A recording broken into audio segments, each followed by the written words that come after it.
The care of animals is such a polarized topic because everyone has their own beliefs about what is in their best interest. Animal welfare has historically been a difficult topic in American society, and it is a controversial issue that will never go away. The battle is an ongoing one for people who love their pets as well as people who love all animals. For example, in the struggle for animal rights, it has been long debated what should and should not be tolerated, from medical testing to experimental procedures to captivity of exotic animals for amusement at zoos, all the way to animal agriculture, puppy mills, and many other things. There are constant dilemmas that are hard to strike compromises on. The definition that rings most true to me is animal welfare is the ethical responsibility of ensuring that an animal's physical and psychological needs and the extent to which its nature is satisfied is met. If you do not love animals, it is really hard to understand why they should have rights. Most people cannot empathize with creatures that are so much different from themselves. However, it is important to consider how we as a society treat our animals, because it raises questions about our values as a society, our treatment of animals, and the responsibilities we have to protect the voiceless. It is in the best interest of everyone that animals deserve certain standards of treatment. In puppy mills, the animals that reside there experience significant hardship, resulting in immense suffering. The female dogs, used solely for breeding purposes, endure constant pregnancies which take a toll on their bodies. This leads to a decline in their health after each litter. Once they are no longer capable of producing large litters, they are usually killed, whereas the puppies are sold without sufficient time to fully develop. As a result, these puppies often face numerous health and behavioral issues due to the lack of proper maternal care and being confined to unclean and cramped spaces. This stressful environment negatively impacts both the pregnant and nursing animals, as well as their offspring. These are the life support systems that sustain the trade of mass breeding facilities, hidden from prying eyes under the deceptive name of puppy mills. Why is this important, you ask? This issue that I'm bringing to you today is not a simple story about hugging a cute and cuddly dog. No. It is a systemic issue of how puppy mills are creating poor animal welfare and the impacts it has on communities like the Amish, who are heavily associated with them. Furthermore, these unethical mills have negative impacts for people like you and me.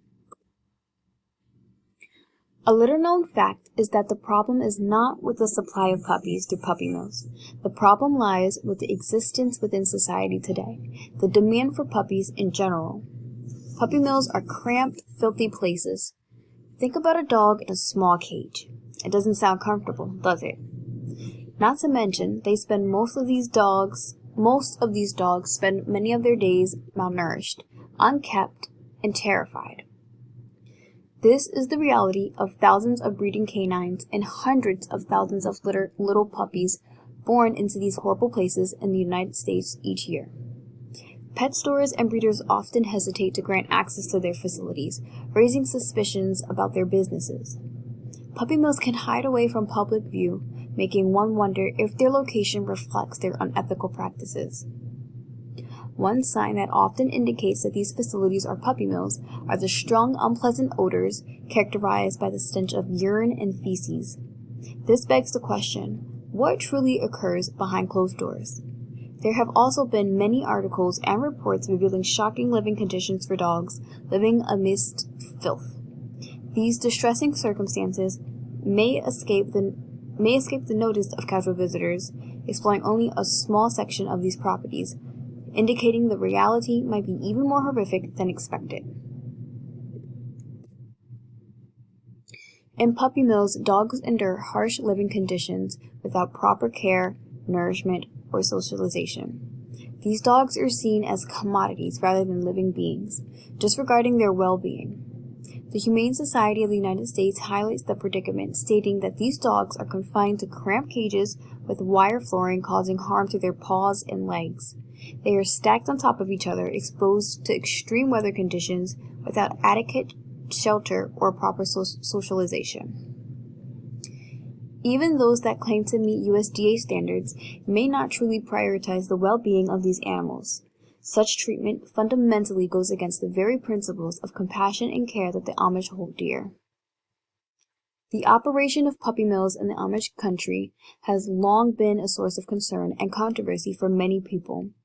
It is worth noting that this community's practices have garnered a significant amount of attention due to certain precedents that have been established over the years.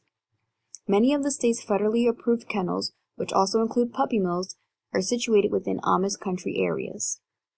Actual numbers are expected to be quite high because many of these mills operate without proper licensing, making it difficult to obtain an accurate count.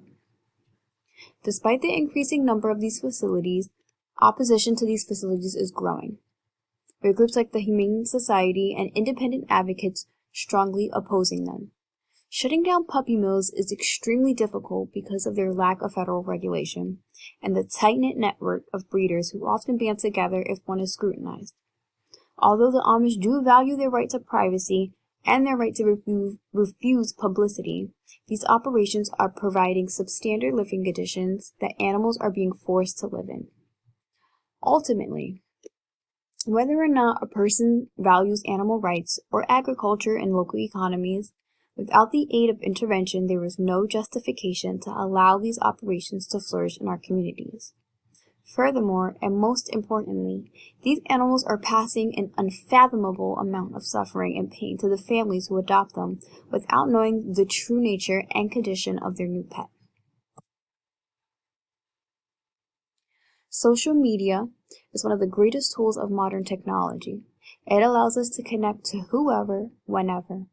A solution to get rid of unethical puppy mills is to develop a targeted advertising campaign on various social media platforms that are widely used by Amish communities. The primary objective of these campaigns is to raise awareness and educate the public about the cruel and inhumane practices of puppy mills. The advertisements should be concise, easily comprehensible, and packed with information that inspire viewers to conduct their own research and extend their support through various social media channels. Additionally, the ad should be designed to include individuals of all ages, which can maximize the probability of action. Also, using ads during months where puppy mills are most popular, such as December during the holiday, may bring attention to how cheap the puppies that seem too good to be true actually are. This also highlights how potential buyers' savings are the cost of a dog's life and the justification for these places to stay prevalent.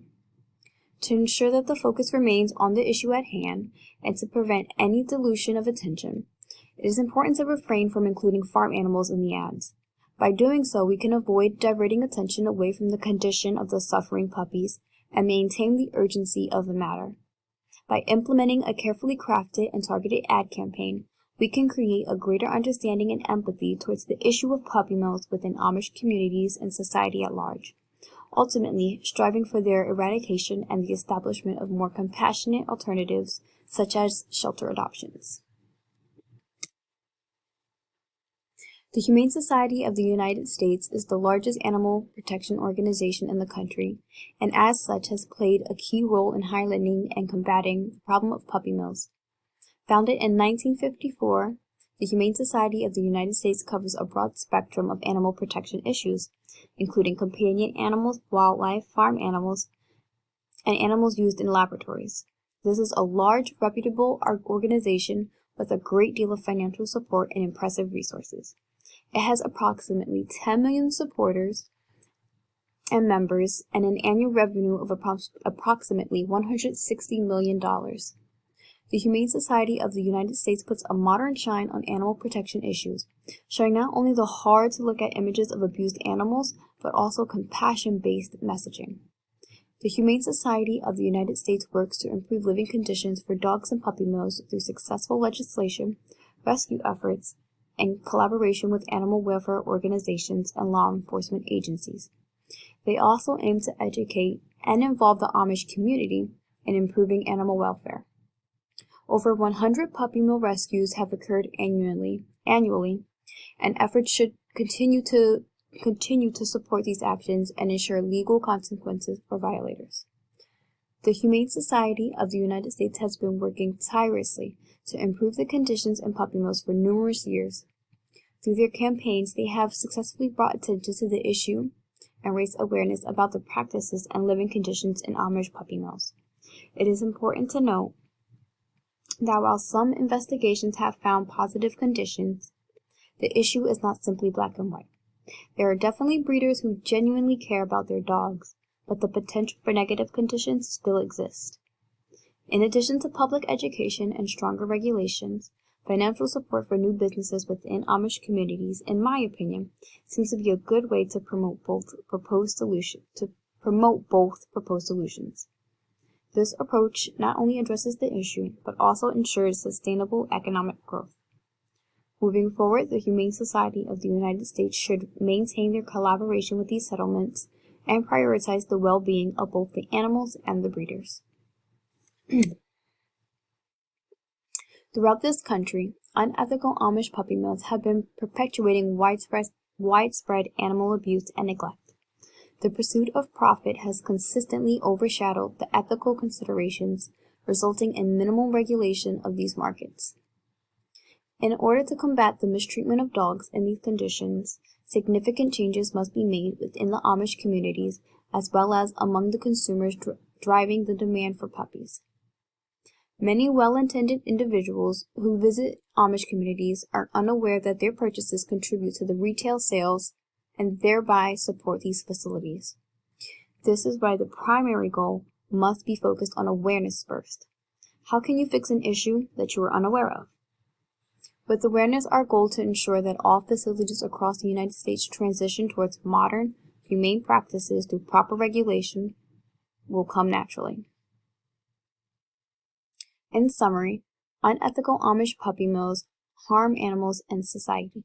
They prioritize profit over animal well-being, resulting in overcrowding, unsanitary conditions, and health issues.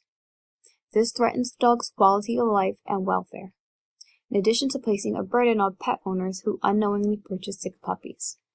Immediate action is needed to protect animal welfare and the reputation of the Amish community.